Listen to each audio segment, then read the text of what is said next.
মুক্ত হাওয়ায় উঠতে কার না ভালো লাগে। আসসালামু আলাইকুম, হ্যালো সবাইকে। আশা করি সবাই ভালো আছেন। আলহামদুলিল্লাহ, আপনাদের দোয়ায় আমরাও সবাই ভালো আছি।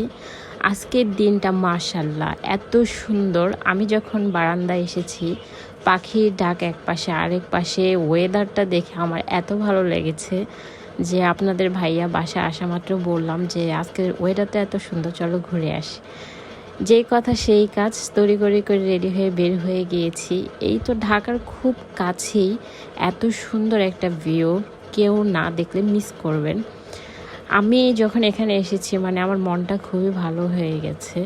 আমার এত তাজা তাজা সবজি দেখলে এমনি ভালো লাগে, তার মাঝে তো লাউ শাক, পাশাপাশি দেখেন কত সুন্দর খাল। খালটা এমন সুন্দর করে সেজে আছে, যেমন পুকুরের পাশে গাছগাছালি লাগিয়ে সুন্দর করে সাজিয়ে রেখেছে। দেখেন রাস্তাটা জাস্ট ওয়াও। এরকম রাস্তার পাশে যদি বিকেলবেলায় হাঁটা যায় তাহলে এমনিতেই মন ভালো হয়ে যায়। দেখেন দাদাভাই কি সুন্দর হেঁটে যাচ্ছে হাতে বাজার নিয়ে। এত সুন্দর অসাধারণ একটা জায়গা, আমার যে এত ভালো লাগে। আমি প্রায় সময় এখানে চলে আসি। এই জায়গাটি ঢাকা দক্ষিণখান কাস্তুরা কলেজের পিছনে। কেমন লেগেছে জানাবেন সবাই।